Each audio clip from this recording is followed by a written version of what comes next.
సీరియల్లో సినిమాలో నటించాలనుకుంటున్నారా? అయితే వెంటనే మా యాక్టింగ్ స్కూల్లో జాయిన్ అవ్వండి. నమస్తే, వెల్కమ్ టు సుమన్ టీవీ. ప్రస్తుతం మనతో పాటు ఉన్నారు సీనియర్ పోలీస్ ఆఫీసర్ రెడ్డన్న గారు. నమస్తే సార్. నమస్కారం అండి. కోల్కతా ఆర్జికర్ హాస్పిటల్ కేసు ఏదైతే ఉందో, మరి సెప్టెంబర్ 17వ తారీఖున విచారణ అనేది నివేదిక స్పష్టంగా మళ్ళీ సమర్పించాలని చెప్పి సిబిఐకి అయితే చెప్పింది. కానీ కొన్ని కారణాల వల్ల మళ్ళీ అక్టోబర్ 1న నివేదిక ఇవ్వాలని చెప్పేసి పోస్ట్పోన్ చేశారు. అంటే ఈ యొక్క గ్యాప్ని ఎలా చూడొచ్చు అని చెప్తారు? అక్టోబర్ 1న ఏం జరగబోతుంది అంటే ఏం చెప్తారు? ఇప్పుడు ఒకటేమంటే సుప్రీంకోర్టు 17న అంటే ఇంపార్టెంట్, అంటే భారతదేశంలో ఇంపార్టెంట్ అయినది, సెన్సిటివ్ అయింది ఏదైనా కేసుని సుప్రీంకోర్టు సుమోటోగా తీసుకుంటుంది. సో చాలా సంవత్సరాల తర్వాత ఇది ఒక సుమోటో కేసుగా సుప్రీంకోర్టు స్వీకరించింది. అంటే ఈ ఇన్వెస్టిగేషన్ అంతా కూడా సుప్రీంకోర్టు వారి ముగ్గురు జడ్జిల కనుసన్నల్లోనే జరుగుతుంది. ఈ పోలీసు వారు, సిబిఐ వాళ్ళు చేసిన ప్రతి ఇన్వెస్టిగేషన్ అడుగు కూడా వాళ్ళు కనుచూపుల్లోనే జరగాలి. అదేవిధంగా వీళ్ళు సిబిఐ వాళ్ళు చేసే ప్రతి పని క్షుణ్ణంగా సిబిఐ వాళ్ళు ఒక రికార్డు రూపకంగానో ఎవిడెన్స్ రూపకంగానో మొత్తం సుప్రీంకోర్టుకు అణువున ఇన్ఫామ్ చేయాలి. సో దీన్ని రివ్యూ చేస్తారు 10 రోజులకో 15 రోజులు. సుప్రీంకోర్ట్ ఆఫ్ ఇండియా చాలా ప్రశస్తమైంది. అదే కాకుండా టైం ఉండదు వాళ్ళకి. చాలా ఇంపార్టెంట్ కేసెస్ ఉంటాయి దేశం మొత్తం పైన. చాలా సెన్సిటివ్ కేసెస్ ఉంటాయి. సో కాబట్టి వాళ్ళు 17వ తారీఖున సమీక్ష చేద్దామని పూనుకున్నారు. అదేవిధంగా చెప్పారు. సో వీళ్లకు వేరే కేసుల ఒత్తిడి వల్లనో ఇంకో విధంగానో కేసులో పురోగతి పెద్దగా లేకపోయిన దానివల్లనో వీళ్ళు ఏం చేశారు, మళ్ళీ 1వ తారీఖుకి ఈ సుప్రీంకోర్టులో సమీక్ష చేస్తాము, ఈ కేసు ఎవిడెన్స్ ఎంతవరకు కలెక్ట్ చేశారు, సిబిఐ ఇన్వెస్టిగేషన్ కరెక్ట్ లైన్లో ఉందా లేదా వీళ్ళు తప్పుదోవ పట్టే వ్యవహారం ఏమైనా ఉంటే వాళ్ళు మళ్ళీ గైడెన్స్ ఇచ్చి వీడి ఇట్లా చేయండి, వాళ్ళకి అట్లా చేయండి అని చెప్తారు. సో మానిటరింగ్ చేస్తారు, సూపర్విజన్ చేస్తారు. సో సుప్రీంకోర్టు వారి గైడ్లైన్స్ మళ్ళీ 1వ తారీఖు ఇదంతా సిబిఐ వాళ్ళు సీల్డ్ కవర్లో ఇస్తారు. ఇదంతా వాళ్ళు చదువుకున్న తర్వాత, సో ఆ తర్వాత దీనిలో సుప్రీంకోర్ట్ ఆఫ్ ఇండియా సిబిఐకి కొన్ని గైడ్లైన్స్ ఇస్తారు. ఏ విధంగా పోవాలి, ఏమేమి చేశారు, ఇంతవరకు ఏమేమి ఎవిడెన్స్ కలెక్ట్ చేశారు, ఇంకో విధంగా ఏ విధంగా ఇన్వెస్టిగేట్ చేయాల్సి ఉంటుంది, లేదు వాళ్ళు ఏదైనా ఇన్వెస్టిగేషన్లో పొరపాట్లు చేస్తుంటే ఈ పొరపాటు చేశారని ఈ వేలెత్తి చూపడానికి. సో సిబిఐని ఇన్వెస్టిగేషన్లో మొత్తం జరిగిన 17వ తారీఖు బదులుగా 1వ తారీఖుకి సుప్రీంకోర్టులో సమీక్ష జరుపుతారు.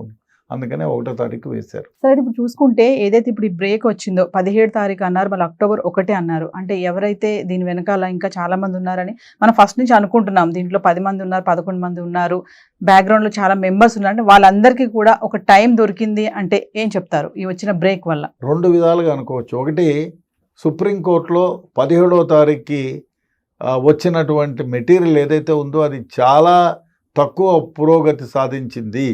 సో ఇంకా 10 రోజులు 15 రోజులు కొన్ని గైడ్లైన్స్ ఇచ్చి ఇన్వెస్టిగేషన్లు సాగించమంటే అప్పటికి ఇన్వెస్టిగేషన్లో ఇంకా కొన్ని ఏమేమి జరిగింది కూడా మొత్తం చెప్తారు. ఆ తర్వాత మనం ఇన్స్ట్రక్షన్స్ ఇవ్వచ్చనే ఉద్దేశంతో చెప్పిండొచ్చు. లేదా సుప్రీంకోర్టు ఆఫ్ ఇండియాకి 17వ తేదీ పెట్టుకుందాం అనుకున్నారు కదా, 17వ తేదీ 18వ తేదీ 20వ తేదీ వరకు 30వ తేదీ వరకు కూడా ఎడసరిపి లేకుండా విచిత్రమైన కేసులు, ప్రెషర్ ఉండే కేసులు, మిగతా ఇంపార్టెంట్ కేసులు ఉంటాయి. అందువల్ల ఓహో ఈ కేసులను, ఇంపార్టెంట్ కేసులను పక్కకు పెట్టలేము కాబట్టి కొంచెం టైం తీసుకుందాము, ఇందులో పెద్ద పురోగతి లేదు కాబట్టి 1వ తారీఖు వేసుకుందామనే ఉద్దేశంతో కూడా వేసుకొని ఉండదు. సిబిఐ అయితే ఇన్వెస్టిగేట్ చేస్తూ ఉంది కదా, టైం ఎట్లా దొరుకుతుంది? వాళ్ళు రివ్యూ చేసినా చేయకపోయినా వీళ్ళు ఇన్వెస్టిగేషన్ స్టాప్ చేయలే. సుప్రీంకోర్టు రివ్యూ ఇంకొక నెల పొడిగించినా కూడా సిబిఐ స్టాప్ కాదు కదా. సిబిఐ ఇన్వెస్టిగేషన్ చేస్తూ ఉంటుంది కాబట్టి వాళ్ళు తప్పుడు పనులు చేసిన వాళ్ళు గుండెల్లో రైళ్లు పరిగెడుతూనే ఉంటాయి. అదేవిధంగా ఎవిడెన్స్ వీళ్ళు కలెక్ట్ చేస్తూనే ఉంటారు. ఒకవేళ తప్పుదోవ పెట్టినప్పుడు సుప్రీంకోర్టు వాళ్ళు పర్యవేక్షిస్తున్నారు కాబట్టి కరెక్ట్ లైన్లో చేయమని చెప్తారు. కాబట్టి అదేం లేదు. దొంగల్ని పట్టుకోవడానికి వాళ్ళు ఇన్వాల్వ్ అయి ఉంటే డెఫినెట్గా వాళ్ళు ఇవాళ కాకపోయినా రేపైనా బుక్కు ఎక్కాల్సిందే, జైలు శిక్ష అనుభవించాల్సిందే. సార్, మనం ప్రీవియస్ ఒక వీడియోలో చెప్పుకున్నాము, సుప్రీంకోర్టు ఇది సుమోటోగా తీసుకుంది, సిబిఐ చేతికి కూడా వెళ్ళింది. సో సిబిఐ చేతికి కనుక కేసు వెళ్తే అంత త్వరగా సాల్వ్ అవ్వదని ఒక వీడియోలో చెప్పుకోవడం జరిగింది. మరి ఇప్పుడు చూసుకుంటే ఈ క్రమంలో సిబిఐ దీన్ని ఎలా ఇన్వెస్టిగేషన్ చేస్తుంది అంటారు? ఎంత ఫాస్ట్గా యాజ్ ఎ ఇన్వెస్టిగేషన్ ఆఫీసర్ కదా మీరు ఏమంటారు? సిబిఐ ఏ వైపు నుంచి ఇన్వెస్టిగేషన్ అంటే ఫాస్ట్గా వెళ్తుందా అంటే ఏం చెప్తారు? ఇప్పుడు ఒకటి ముఖ్యంగా ఇప్పుడు మనం అనుకున్నాం సిబిఐ వాళ్ళ ఇన్వెస్టిగేషన్లో ఏదైతే ఇన్వెస్టిగేషన్లో ఉందో ఆ ఇన్వెస్టిగేషన్లో ఉండేటువంటి ఎవిడెన్సెస్ని డిస్ట్రాయ్ చేశారు, ట్యాంపర్ చేశారు, తారుమారు చేశారు అనేటువంటిది గుర్తించారు. ఇది దీనికి చేయడానికి కారకులు ఎవరు, ఎందుకు చేశారు అనేది కూడా ఇన్వెస్టిగేట్ చేస్తున్నారు. సో ఆ విధంగా ఇప్పుడు లేట్ అయ్యింది అని అనుకోవడానికి లేదు. ఎందుకంటే ట్యాంపర్ చేసిన ప్రతి ఒక్కదాన్ని కూడా వాళ్ళు ఎగ్జామిన్ చేసినారు, కనుక్కున్నారు కూడా. సుప్రీంకోర్ట్ ఆఫ్ ఇండియాకి వాళ్ళు ఇదంతా కూడా చెప్పుంటారు. సో వీళ్ళు సిబిఐ వాళ్ళు ఇప్పుడు బయట పెట్టినారు ఎవిడెన్సెస్ ట్యాంపర్ చేశారు, సీన్ ఆఫ్ అఫెన్స్ మార్చారో ఏమో మనకు బయట చెప్పడం లేదు కానీ. So evidence there is a clear cut evidence that it was tampered. అంటే సీన్ ఆఫ్ అఫెన్స్ మార్చి ఉండొచ్చు, లేదు ఆమె బట్టల్ని కలపనీయకుండా వేరే బట్టలను పెట్టచ్చు, లేదు అక్కడ సెమన్ స్టెయిన్స్ లేకుండా చేయొచ్చు, బ్లడ్ స్టెయిన్స్ లేకుండా కడిగేసి ఉండొచ్చు, ఫింగర్ ప్రింట్స్ లేకుండా తుడిసేసి ఉండొచ్చు. ఇవన్నీ కలెక్ట్ చేశారు, అందుకనే సుప్రీంకోర్టుకి టైం ఇచ్చారు. అదేవిధంగా మన ఇన్వెస్టిగేషన్ ఏజెన్సీ కూడా క్షుణ్ణంగా ఇన్వెస్టిగేట్ చేసి there is every believe that the scene of offence is relocated లేకపోతే ట్యాంపర్డ్ అని చెప్తున్నారు. వాళ్ళు ట్యాంపర్ అయింది అని చెప్తున్నారు, వాళ్ళు వ్యానిష్ చేశారు ఎవిడెన్స్ అని చెప్తున్నారు. అదే ఏ విధంగా చేశారనేది మళ్ళీ అదే that is also an offence.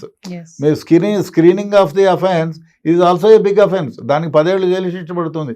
ఇప్పుడు మర్డర్ కేసులో మీరు మర్డర్ అండ్ రేప్ కేసులో ఎవిడెన్స్ని మీరు డిస్ట్రాయ్ చేశారంటే it is also an offence. 201 కింద ట్యాంపరింగ్ ఆఫ్ అఫెన్స్, అది కూడా పెద్ద నేరమే.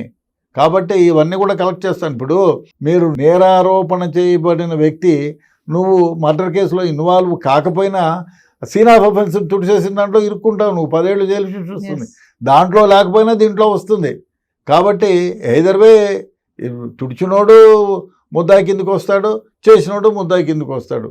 కాబట్టి ఎట్టి పరిస్థితుల్లో కూడా సిబిఐ ఇన్వెస్టిగేషన్ ఈ దశలో జరుగుతూ ఉంది. కాబట్టి అందరు ముద్దాయిలు, దీంట్లో ఇన్వాల్వ్ అయిన వాళ్ళు ముద్దాయిలు, యాక్చువల్గా రేపు మర్డర్ చేసిన ముద్దాయిలు, ఎవిడెన్స్ని ట్యాంపుల్ చేసిన ముద్దాయిలు, ఎవిడెన్సెస్ని డిస్ట్రాయ్ చేసిన ముద్దాయిలు అందరూ కూడా జైలు శిక్ష అనుభవించాల్సిందే. సార్ ఫైనల్గా చూసుకుంటే ఇప్పుడు October 1న సుప్రీంకోర్టు ఏం చెప్పబోతుందంటే ఏమంటారు? అంటే ఇంతవరకు జరిగినటువంటి ఇన్వెస్టిగేషను, కాకపోతే పొలిటికల్ ఇన్వాల్వ్మెంట్, ఆర్జేకర్ కాలేజీకి వచ్చిన ఎమ్మెల్యే ఎవరైతే ఉన్నారో నిర్మల్ ఘోష్, ఆయన వైపు కొన్ని బాణాలు పోతున్నాయి. కాబట్టి డెఫినెట్గా ఆయన అరెస్టుకు దారి తీస్తుందేమో. ఎందుకంటే ఈయనకి ఏం తొందర వచ్చింది, ఎమ్మెల్యే అయితే మంచిదయ్యా, పరామర్శించు, 10 రూపాయలు ఇవ్వు, చేతిలో బొకే ఇచ్చి అమ్మాయి మెడలో దండేసి దండం పెట్టుకో, అంతేగాని నువ్వు శ్మశానంలో తీసుకెళ్ళమని చెప్పి, తొందరగా నిప్పులే పెట్టాలని చెప్పి, అక్కడి నుంచి తీసుకోమని చెప్పి, రిక్విజేషన్ ఇవ్వకముందే పోస్ట్ మార్టానికి డెడ్ బాడీ తీసుకోమని చెప్పి, ఇవన్నీ ఎందుకు చేసావు? What is your interest?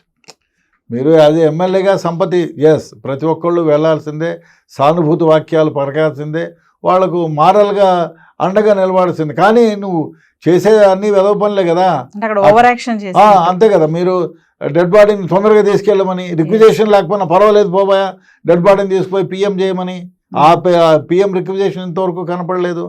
Who is responsible? You are responsible. నీ పవర్ను వినియోగించి యాజ్ ఎ పొలిటికల్ మ్యాన్ నువ్వు తొందర పెట్టావు, డెడ్ బాడీని తీసుకెళ్ళిపోమని, పోస్ట్ మార్టం తొందరగా చేయమని, అదే కాకుండా డిస్ట్రాయ్ చేయమని బాడీని. ఎందుకు?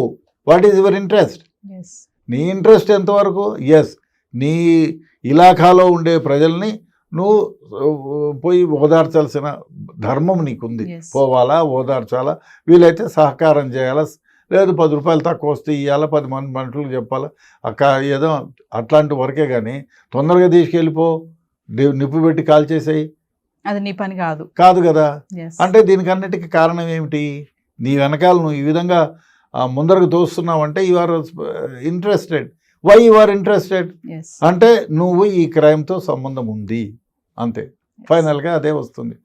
వాడు డిస్ట్రాయ్ అయిన దాంట్లో కూడా ట్యాగ్ ఆన్ చేయొచ్చు, ఇన్వెస్టిగేషన్లో ఆయన పాత్ర ఉంటే ఆ విధంగా 2 విధాలుగా విల్ బి ట్యాగ్డ్.